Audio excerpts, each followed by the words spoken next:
Usually students are aware of the traditional or conventional approaches of solving the questions of CAT. But in this video, I'm going to discuss with you some of the unconventional or smart techniques of solving those questions. Some of them are so smart techniques that they will save you huge amount of time. And in the CAT paper or CAT kind of paper, if you can save huge amount of time, that can be the deciding factor of you cracking or not cracking the CAT. So let's get going. Now all of these problems I'm going to discuss today will be either CAT or IFT or XAT problems. Now in this question, we are given data in the form of ratios. So the first ratio is 2:3. In each ratio, you add the numbers. So in the first ratio, if it is 2:3, so we get 2 plus 3 is 5. Similarly, 3:7 means 3 plus 7 is 10. Just add the terms in the two ratios. Likewise, the third ratio is 2:5. So add this, you get 2 plus 5, that is 7. Alright, now we will take the LCM of 5, 10 and 7. So we will get the LCM as 70. Let's now assume that the total area which is talking of is 70. So if that be the case, we can find out the total rice and total wheat in the entire area. Now see that the ratio of rice to wheat in the whole area is given as 3:7. That means 3/10 of 70, and that is 21. Similarly, the total wheat will be the remaining portion, which is 49. So now we have idea of the total rice is 21 and total wheat is 49. Now what? We know the total area is 70, of which the first area is 2 parts, because the ratio is 2:3. So 2/5 of 70, which is how much? That is 28. And the remaining area is the other part, that is 3/5 of 70, which is 42. Now in this 28 area, which is the area of the first part, the ratio of rice to wheat is 2:5. That means 2/7 of 28. That is 8. That is the amount of rice in the first area. And therefore, wheat in the first area will be 5/7 of 28, and that is 20. Now, once I know that in the first area, the rice and wheat are 8 and 20 respectively, and we already know that the total rice is 21 and total wheat is 49. So what can we say now? If the total rice is 21 and the first area has the rice as 8, so the remaining area, the second area, will have rice how much? 21 minus 8, and that is 13. And similarly, the remaining area has how much of wheat? 49 minus 20, and that is 29. And therefore, the required ratio of rice to wheat in the second area is 13:29. Look at the next problem. In this, we again have data in the form of ratios. But observe carefully, the first ratio refers to the principal amount invested by these three persons, and the second ratio pertains to the annual interest rates. What is their total interest income? Now we see that Amla's investment, we can assume it is 3 rupees. Similarly, now Amla's annual interest rate, we can assume it is 6%. Therefore, the interest income, total interest income earned by Amla will be how much? 6% of 3 rupees. And we can just ignore the percentage figure. We just said 6 into 3, 18. And similarly, Bina's total interest income will be how much? It will be 5 into 4, that is 20.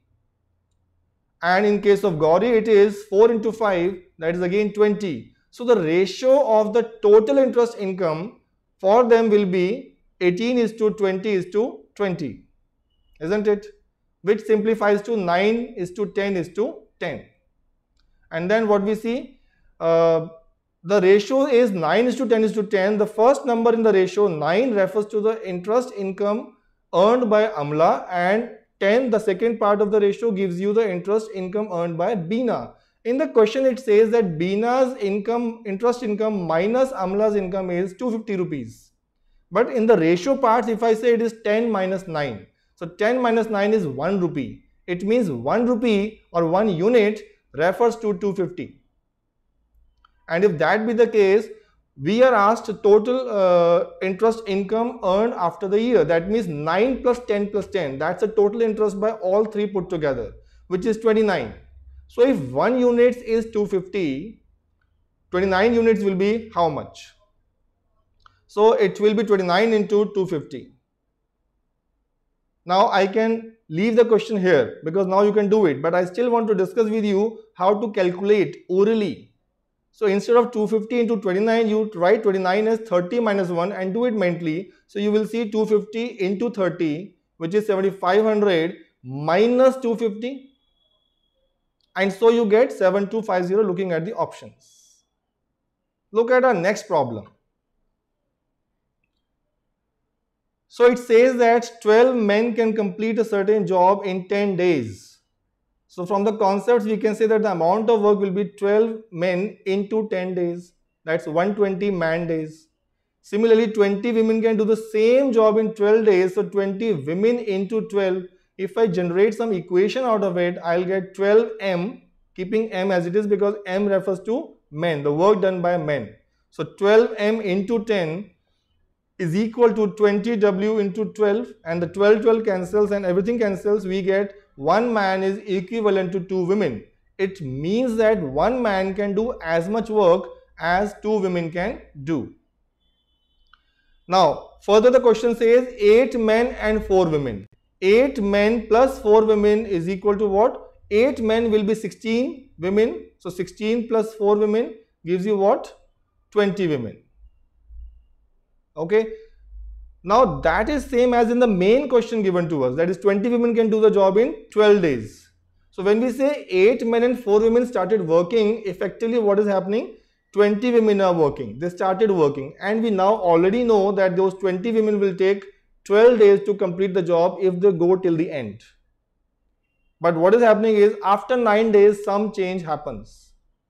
After 9 days whatever work they could have done, they have done, and we are left with the work for 3 more days. And some more women joined. Can you understand? Because the question is how many more days they will take now to complete the remaining work.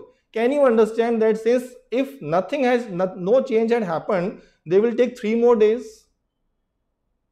But since some more women are joining, the time taken will be less than 3 days.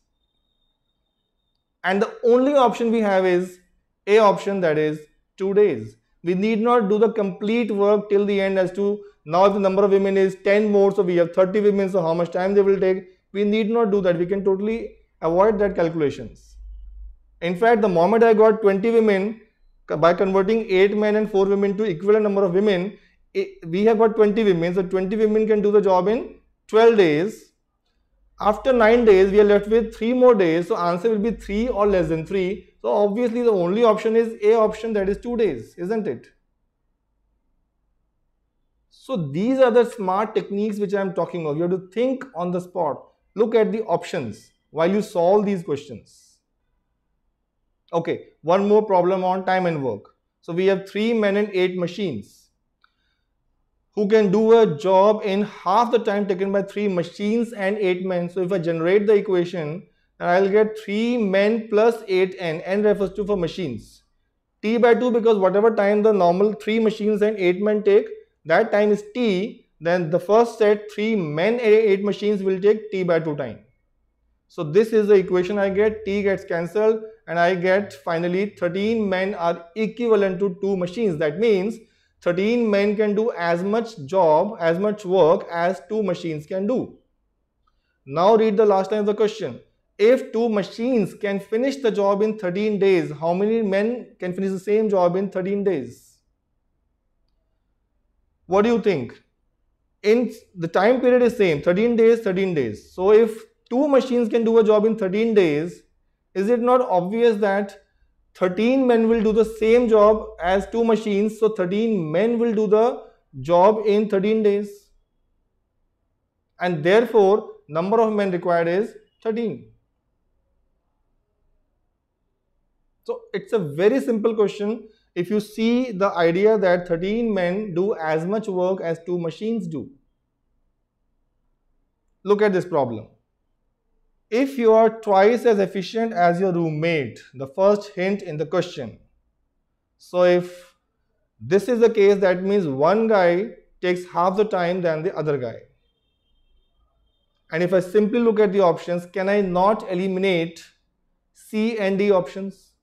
Because there the ratio is 1:3 instead of 1:2. So C and D are ruled out, number 1.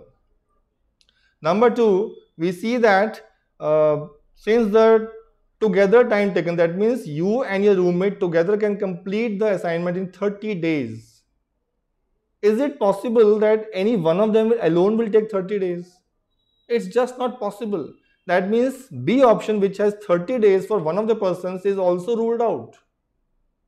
And so the only option we are left with is A option, practically no calculations. Isn't it? Okay, a question of speed, time, distance. Again a CAT problem. So if you cycle at a speed of 10, you reach a place at 1 p.m, cycle at 15, reach the same place at 11 a.m. So because speed is more, so he will reach earlier. In this case, he will reach 2 hours earlier. So we will make use of ratios to do this question faster.